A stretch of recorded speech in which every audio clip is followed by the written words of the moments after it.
Hello everyone, welcome to this video, this space.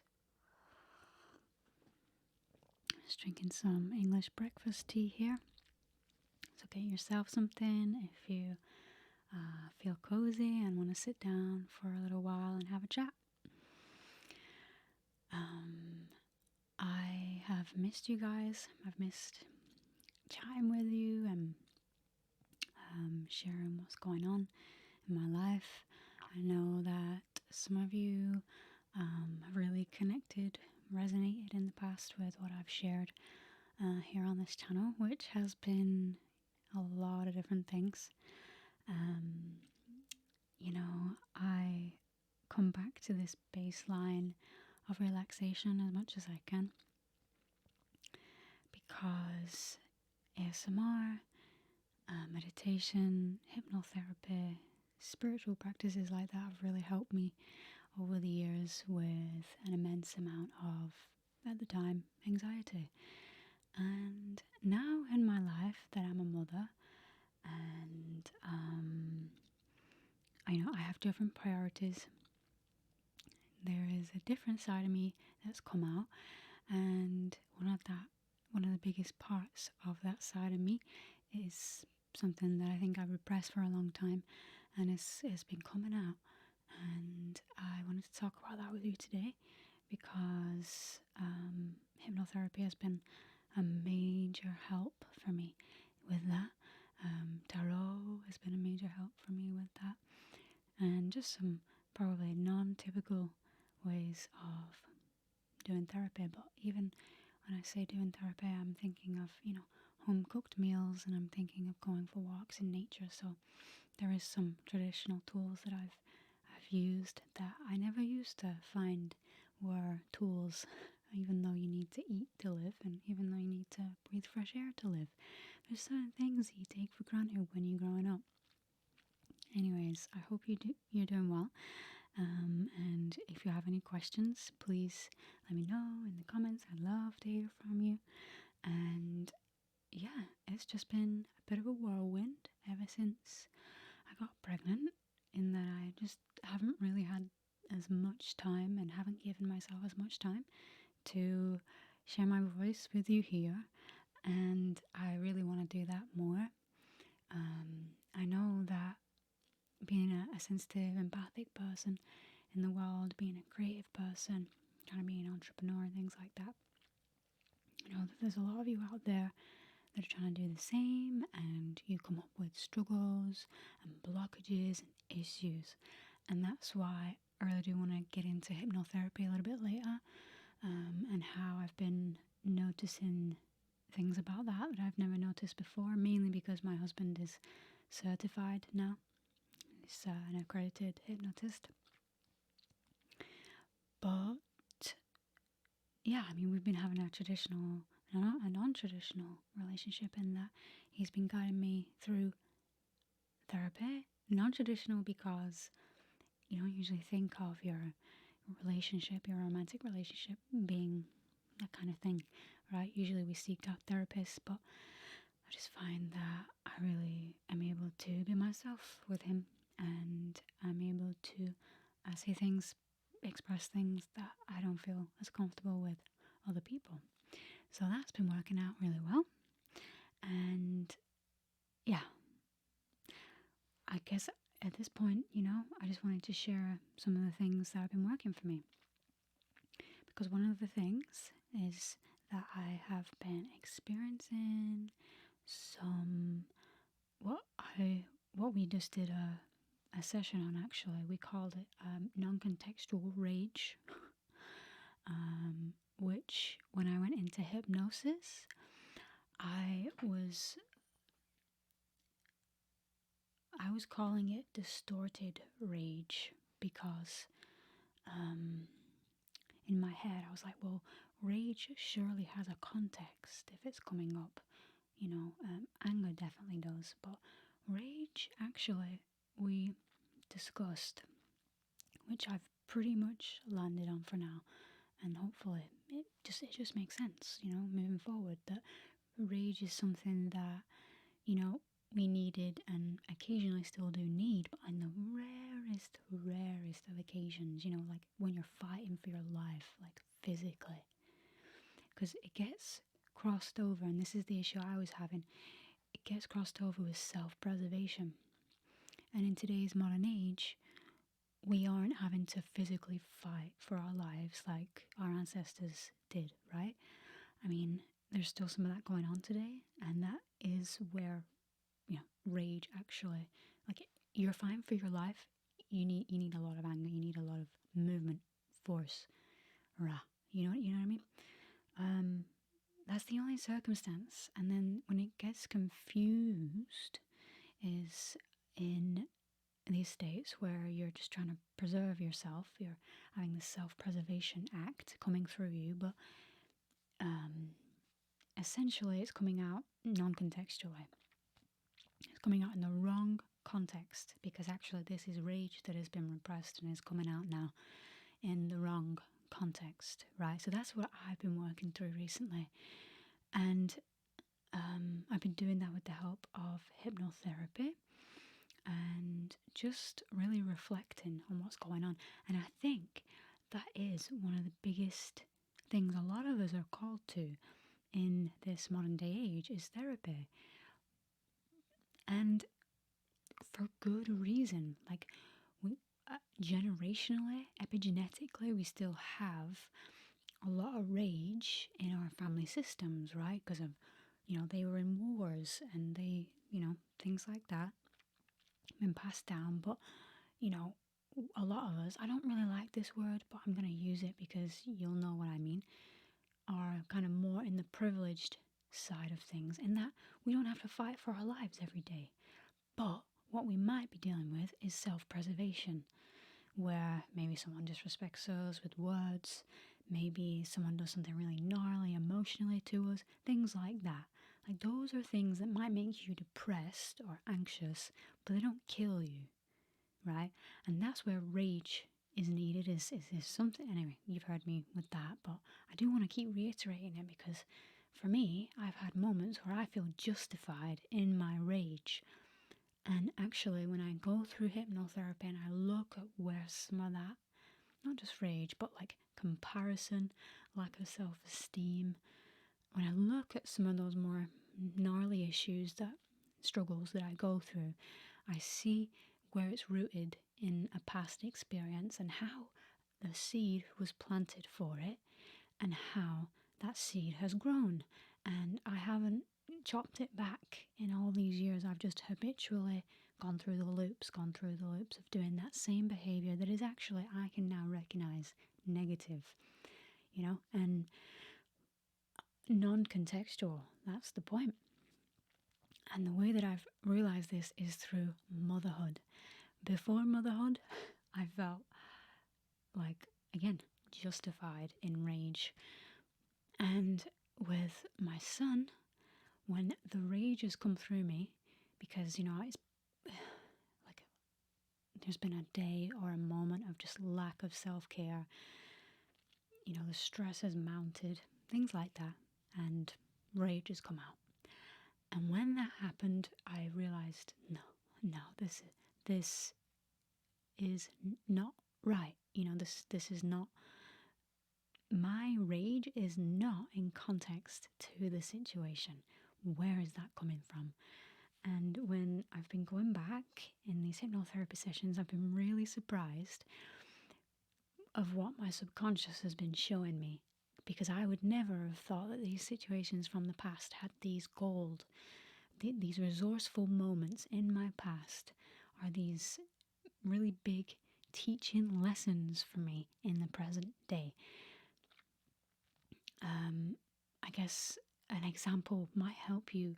So, like, in one of my regressions, or I go back, my subconscious served me up a memory where I went to a friend's place who lived on my street when I was about 6 or 7, and I'm in her house and her mum's there, and I just remember because I had a specific intention, and the intention was to find out where a perfectionist side of me may have come from. Or I think that was the overarching look at things, but what was the reason that this memory came up was to do with containing rage and what that looks like. Maybe not containing rage, but anyway, I'll say the example and weave in what I got from it, because there's many ways to look at the subconscious in the same way there's many ways to look at dreams, right? So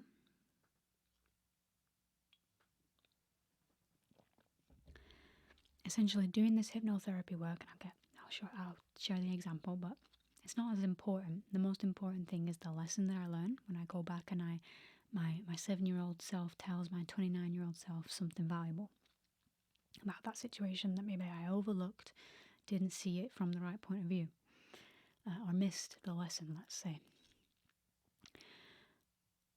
And I think in that case, the lesson was that in all three memories that I went back to, the main overarching lesson was about like perfectionism and what would happen when something non-perfect would arise. So I'll give you 2 examples because this is the only way I can explain the story. Otherwise, it doesn't seem personal enough for you to relate to. In the place where I go to see the young girls home, I'm laughing, right? And it's weird because I'm in a subconscious hypnosis state and I start laughing. And my husband, Eddie, is saying to me, "Oh, you're laughing. Okay, so what's this bringing up for you?" And what I'm laughing about, and I wouldn't have got there on a conscious state because my conscious mind is a bit more judgmental, a bit more, wanting to pick on the nitty gritty things and like, oh, with my subconscious mind, I'm going a bit deeper. I'm really looking deeper, right? And so I'm laughing because I'm in her house, in my mind. I'm in her house and I remember what it was like. I haven't thought about this in so long. It was one of those houses that are so tidy, so prim and proper, white everywhere. You just can't touch anything. Ornaments are in glass doors and locked away. And I just remember hanging out with this girl a couple of times, and I wasn't laughing in a mean way. It was more laughing at like, oh, that's that perfectionist thing that comes up in me that wants to be all of this like prim and proper and have everything be not dirty at all and just like kind of stark, lacking expression. Because I find myself sometimes with Elliot, he's getting messy and he's getting dirt everywhere and it starts to drive me nuts, and I go into a place sometimes where it's like, whoa, what is going on right now? Why am I getting so stressed?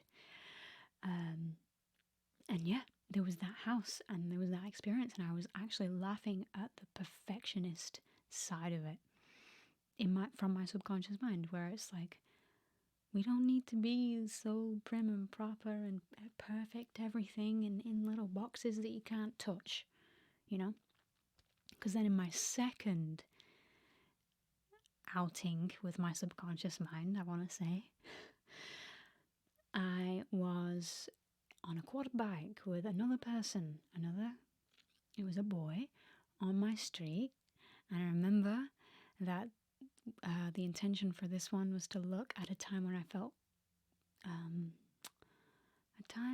was going to say confident, but it wasn't confidence.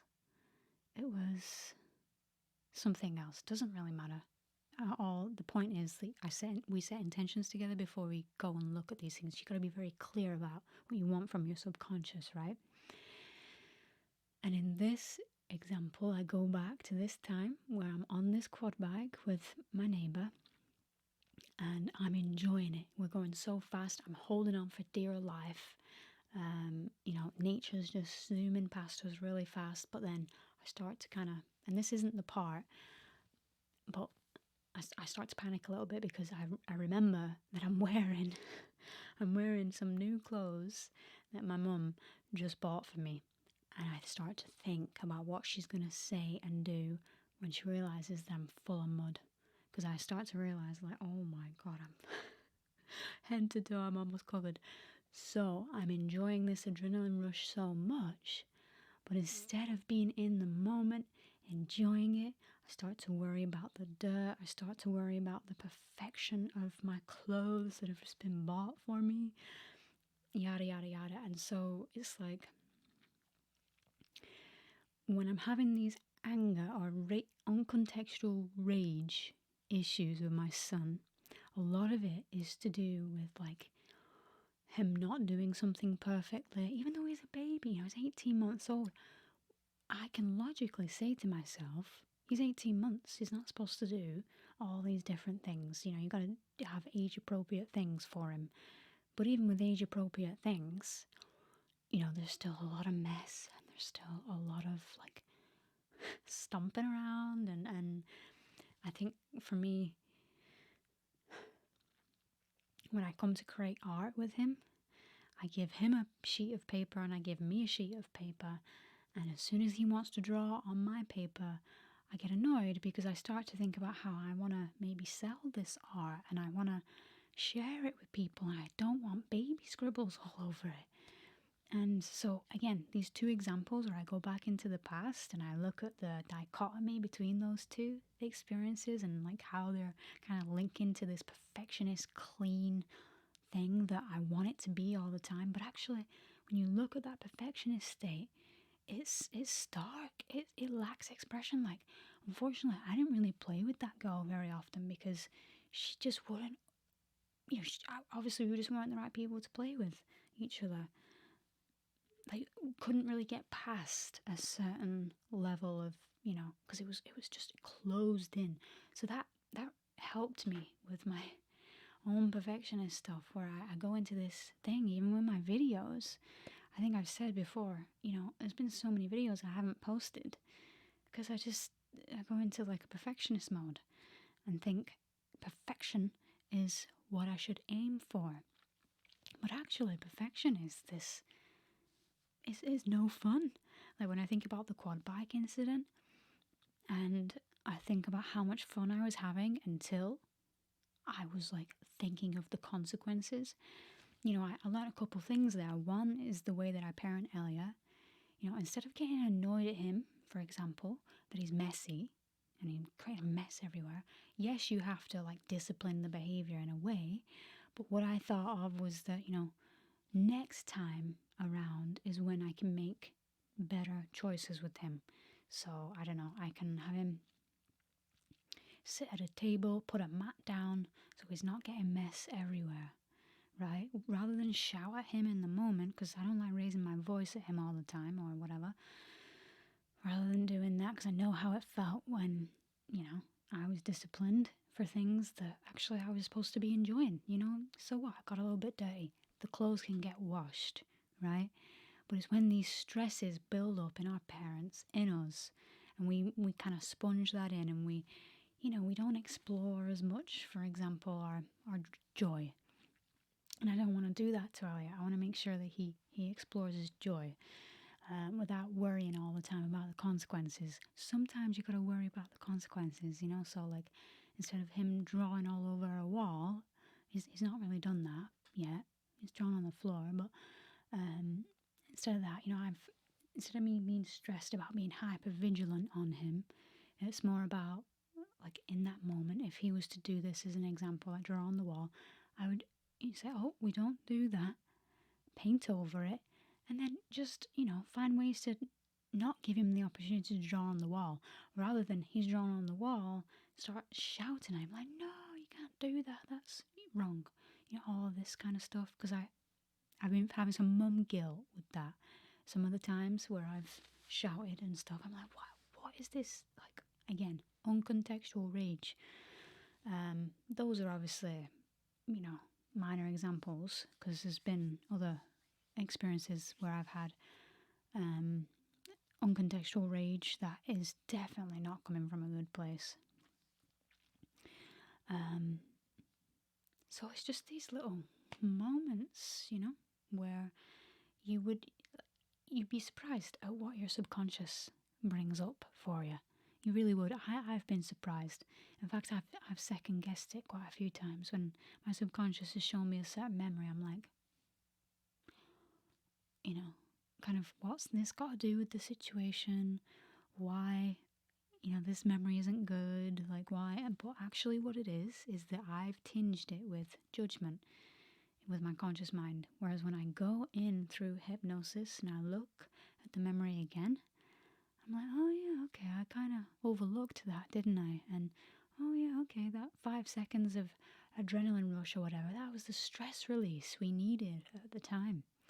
And, when I look at the perfect house thing, the other side to that lesson that I got as well was like, sometimes things do need to be kept clean, and sometimes things do need to have very specific places that they go, but not like finding that balance, not jeopardizing the fun or the expression that comes through when you're allowed to be a bit messy, because life is messy.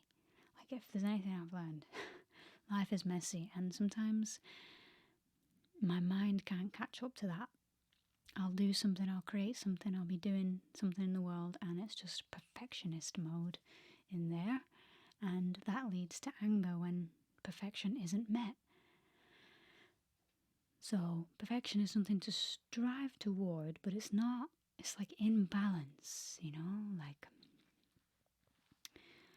And I think one of the great things about working with another person when you're doing this kind of hypnotherapy, for example, that I really do feel is needed for our time, because like I say, we're living in different times than our ancestors, and we have a lot more issues with our own self-preservation. And for those that, aren't just getting up and being in the house or going to work and stuff, that's a different story altogether. But, most of us, that's what we're doing on a daily basis. And yeah, I just think it's important that we do some form of therapy, but the form that works for you.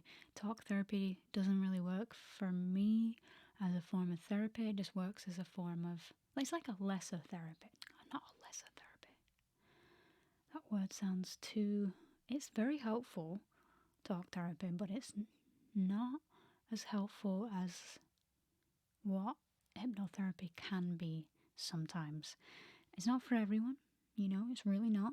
You gotta make sure you're in a certain mindset when you're doing something like hypnotherapy. Like, there is a screening process for it for a reason, to keep, it might not be for everyone, but, I didn't really know how helpful hypnotherapy could be until I started working with it just like in a clinical way. I used to work with hypnotherapy like going through past lives and things like that, and even though that was helpful, just doing like hypnotherapy itself has been exactly what I needed for right now in my life. I don't want to be going too deep, because my mind just goes out and it just starts to find all these different things. It's like, no, I need a focus. I need something very specific, a very specific intention, a priority issue, and that's what we dealt with today. And yeah, I'm really grateful that I'm so grateful that my husband is going through these hypnotherapy practices with me. I couldn't think of a more helpful thing for us, because actually we've had some struggles in our relationship, and doing this hypnotherapy together has really helped me and helped my relationship with Elliot. I'm not saying that it's the be all end all therapy out there. I'm just letting you know what's really helped me, and hopefully we'll continue to do so. So let me know if you have any questions. And my husband's website is linked below, and I would love to share more with you on that in the future. And yeah, it's a very relaxing process as well, which is what I know I need, because I've I'm from kind of a stressful, quite angry background. That's not to shade my family at all. I love them, and they, this taught me a lot. But I think one of the reasons that I've been so called to like ASMR and having this channel be partially ASMR, even though I don't always stick to that because I get excited and I want to share these emotions and these new states of being with you. And it's hard to do that when you're in ASMR. But with the hypnotherapy, the meditation and stuff, that's when you're going deep and you're going into relaxation, and then when you wake up and when you come back, that's where you give your full self. That's where you let go of the perfectionist side of things, and just allow yourself to really express all these parts of you that maybe have been repressed.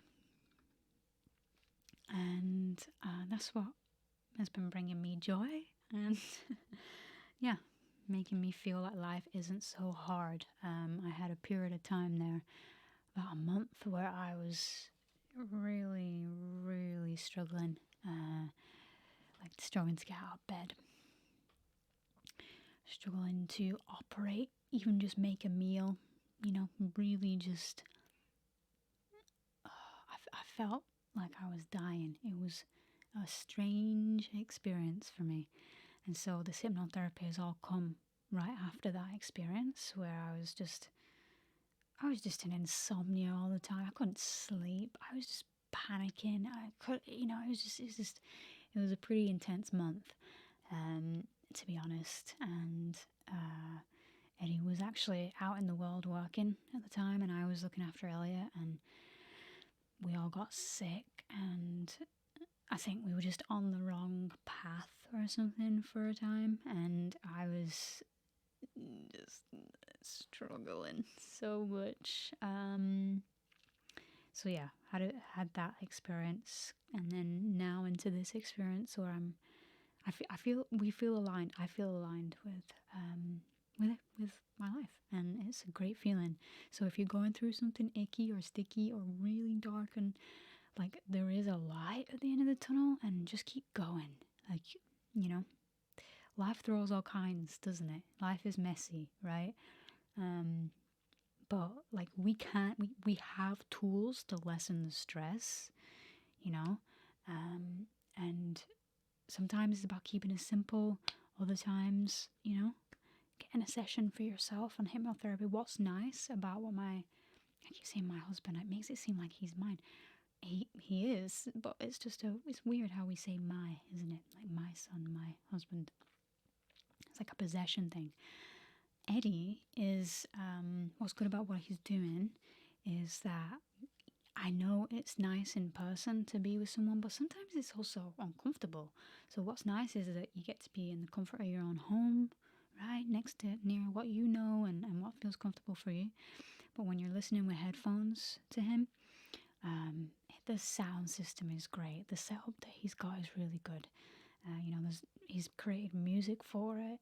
He's really talented at what he's doing. He's actually been going through hypnotherapy. We've been doing this for years, but he's never thought about doing it professionally. And now that he has, things have just clicked into place. Because before he was studying all of this, when he wasn't studying this stuff, we would get into a lot of arguments. So there is something to being like a licensed, accredited in your path, you know what I mean? Like sometimes studying for something is really important. So I have noticed a shift in that, and that he's really professional about it. And that's made a whole difference. Because before that, when we would go through hypnotherapy, he was still great. But when we weren't in hypnotherapy and we were just in argument land, it would just go into places that was non-contextual rage and things like that were coming through, and it would just turn into a mess. It would just get worse and worse, and we would just argue and fight and even be a little bit violent with each other. So I'm just so grateful that we found this. And again, it's not the be all and end all, but there's something about taking your passions and the skills that you already have and really zoning in on them. I'm doing that with tarot. I'm doing this tarot circle every month with my friend Michelle, and it's been really wholesome to actually study tarot and teach it helps me learn it more and just take it seriously. And it's the same with meditation for me. It's the same with some of my other things that I do, just my general housewife stuff, like karma yoga stuff, you know, like when you're cleaning, when you're cooking, you're really focused on it, you're really doing it. And yeah, those things have been bringing me joy. And luckily, yeah, you know, the insomnia stuff only comes about now and again, and I can deal with it. Like I say, I had the most difficult month of my life recently, so I'm just grateful to be on the other side of that. Okay, so that's all I will say about that for now. There are some links down below where you can check out mine and Eddie's services that we're providing.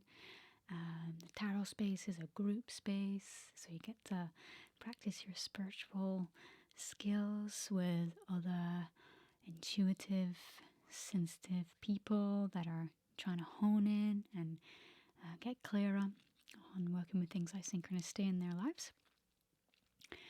And there is my husband's website as well, linked down below. And you can check out and go through a session for yourself and see what I'm talking about. I know that there's sometimes barriers to entry, but I just can't recommend him enough to you. But again, we are close, so of course I'm going to say that. But I just think it's nice that he's offering his services out into the world, because I want to be doing that. That's the reason that I'm even sat here making this video for you, is because in my hypnotherapy today, I saw myself in front of cameras and I was like, whoa, what am I doing here? And one of the parts of the hypnotherapy was to see something, that a behavior that is no longer useful for me. And I see myself in front of cameras and in front of a microphone, and I couldn't figure out what it was trying to tell me until I realized that it's this perfectionist side of me that makes videos and doesn't post them, that, you know, wants to go live and wants to do all these things with you, this community, and teach and share, but doesn't, out of fear of like not being perfect and getting messy and just being like vulnerable, you know. And I seen that in the hypnotherapy session. I see myself doing that, and I don't know, I just had this message from my guides. Yeah, it's time to like let that go. So I seen it in a black and white TV getting smaller and smaller and smaller, like that's a version of me that just wants everything to be perfect all the time and not actually get on here and share my services with you and just be a member of this society, of this world. Really, I mean, obviously I'm a member, I'm just by doing my thing in my real life, but there's this other side of me that I'm called to, which is my creative side, where I express who I am with you. And it's just, yeah, it's what my little girl's always wanted, the singer, the actor in me, the creative person in me. I get so much value and joy from my life being a stay-at-home mum. And I work on that. That's my main thing that I work on. Just cooking and just parenting. Those things alone are big skills that I'm learning right now. And getting on here and being myself with you and sharing what's really coming from my heart. There's been so many blockages in the way. I've kind of like put up my walls and stuff over the years. And I seen that in my hypnotherapy session, and I seen that little black and white TV getting smaller and smaller and smaller. And what I saw in the other big cinema screen was this video, this talk, this kind of thing, where I'm being fully expressive and I'm really allowing my story to reach you and share my services with you, and just be full, just not worry about, oh, am I saying this right, and all of that stuff. Just go for it. Just express it. Life is messy. It's okay. We're okay. You know? And that, again, being creative, like that is one of the main things that I think links in with this non-contextual rage. Like I get so wound up at myself because I'm not expressing this energy, and I lack energy, you know, when I'm not expressing that out of fear. So one of the best things is to just get it out there, even though it feels vulnerable, it feels scary. Like it's never as scary as your mind is making it out to be. You know, and when you actually get deeper into your mind, it's trying to help you. Your subconscious is trying to help you. You just can't always hear it, you can't always see it. That's why hypnotherapy is good. Okay, I'll stop now. And yeah. Again, let me know if you have any questions or just general comments. I love hearing from you guys.